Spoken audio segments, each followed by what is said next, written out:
dit, si vous voulez une méthode exacte, et comme ça, vous ne serez pas du tout critiquable, vous pouvez vous baser sur la méthode RD comme ratio de discrimination. Et du coup, là, on a un tableau, c'est notre référence, et qui va nous guider, en fait, qui va nous imposer directement selon la zone 1, 2, 3, 4, 5. Alors, on trace la courbe comme on l'a fait tout à l'heure, comme on l'a fait sur Excel.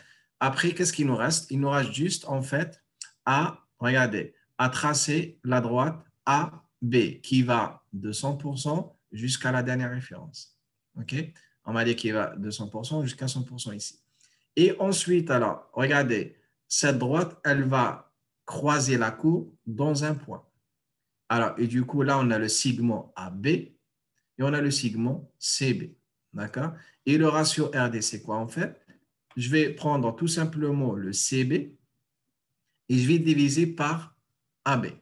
Et du coup, vous voyez, c'est toujours le AB, il est plus grand et du coup, on va avoir 0, alors 0, quelque chose.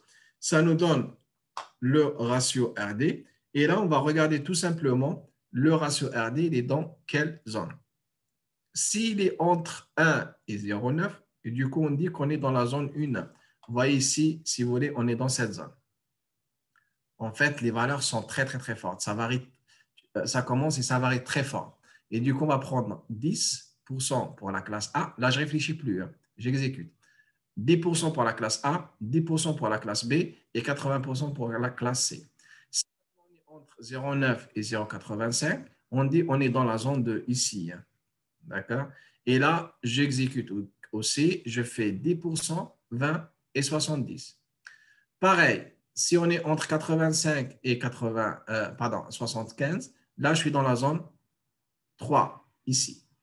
Et là, je donne 20% pour la classe A, 20% pour la classe B et 60% pour la classe C. Si on est entre 0,75 et 0,65, là, on dit on est dans la zone 4. Et là, je donne 20% pour la classe A, 30% pour la classe C et 50% pour la classe, pour la classe B et 50% pour la classe C. Si maintenant on se retrouve avec un RD qui est inférieur généralement à 65, là on dit qu'on est dans cette zone et du coup, presque toutes les valeurs, elles ont la même, non, toutes les références, elles ont la même valeur. Et du coup, on ne peut pas interpréter et c'est difficile de faire une classification ABC quand on a toutes les références, en fait, qui contiennent plus ou moins la même valeur et qui varient de la même manière. En fait, tous les produits sont importants ou tous les produits ne sont pas importants.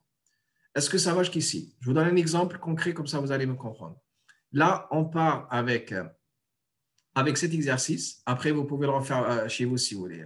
Là, regardez, j'ai des références, d'accord? Là, c'est un acheteur, par exemple, qui a des références, qui souhaite justement négocier les prix, c'est ce que je vous ai dit tout à l'heure. Maintenant, si on part avec cet exemple, on a les consommations, d'accord? On a le prix unitaire.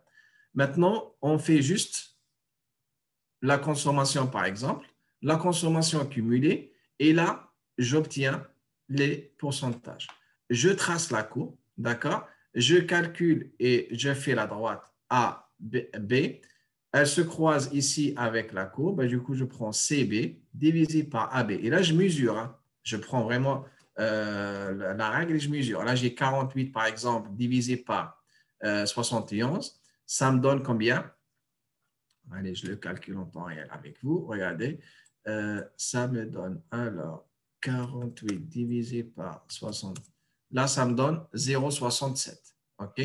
0,67. Là, on est dans quelle zone? Je ne réfléchis plus, rappelez-vous. Là, je reviens directement ici dans le tableau.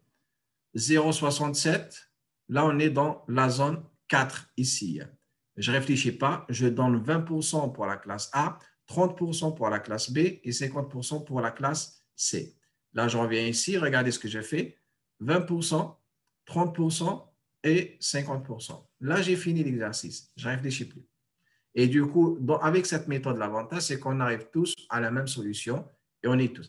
Maintenant, si je vous donne ça le jour d'examen, il faut absolument que je vous le demande et je vous donne également le tableau. Ce tableau, ce n'est pas à prendre par cœur. Après, sauf si vous avez la mémoire, vous avez la place, vous pouvez l'apprendre. Mais si je vous donne cette méthode, il faut absolument que je vous l'explique et je vous donne le tableau avec.